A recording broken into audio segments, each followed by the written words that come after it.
Hi everyone, welcome to another FlowTran-X tutorial. So today we're going to be going through and creating two new fluids, a natural gas with hydrogen, a natural gas without, and putting them into two different scenarios in the same model, and then seeing how that affects our results. Kind of shows you how we can test for hydrogen in pipelines within FlowTran-X. So we're going to initially, first off, we're going to create two new fluid compositions with a BWRS-HCO equation of state. So we'll call this one natural gas and fill this in. As you can see on the right, it normalizes the values that you enter, which is nice. Doesn't have to be spot on. So there's natural gas, and then we'll do the same equation of state and natural gas plus H2, where we can just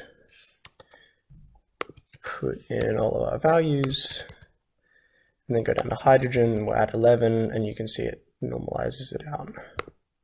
So here we are, our first two new fluid compositions, very straightforward. Now let's go to pipeline models. We're going to create our model, call it tutorial 3. And as you can see here, there's now a units drop-down menu and create a new pipeline model between imperial, metric, FlowTran, and other new units to come. So now in the model construction page, we're going to do a simple supply known flow to demand known pressure pipeline. So we'll drag out a supply known flow and a demand known pressure. And there we go. So now to edit the pipeline, press the settings, the wheel there on the pipeline. I'm going to make it 100 kilometers long with 11 nodes and have an internal diameter of 10 inches. There we go. Okay, fantastic. So we have our model. Now let's build up the main settings. Default simulation settings, our equation of state, be it BWRS-HCO in line with the new fluids we've created. We're going to have time steps of 1, and we're going to have hours. We're going to have 24 of them. See, that's all correct. It's going to be a transient model, and our compositional settings are going to be fixed. We will go into that in later videos. So let's go our device parameters here. We're going to export to a CSV file, and here what we're going to do is have the flow increasing just at a standard rate of equal to +4.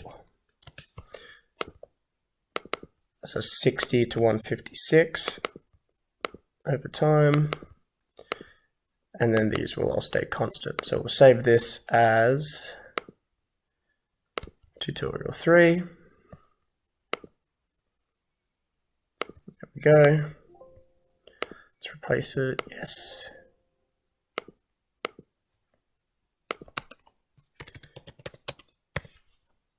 There we are. Fantastic. So now we can go back into our FlowTran model, choose this file that we've just created. Fantastic. Submit that, and then we can see our flow starting at 60 and increasing up to 156 at time period 24. So fantastic, we've set that up. Now what we're going to do is duplicate this scenario, and then here we go. We'll call this natural gas, and this one we can call natural gas plus H2. Very good. And they're all set up there. So now what we're going to do is go to fluid composition of natural gas, and we're going to select natural gas.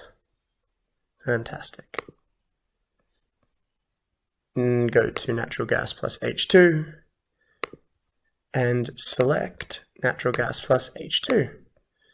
So now, as you can see, there's natural gas and natural gas plus H2. I'm going to calculate these models.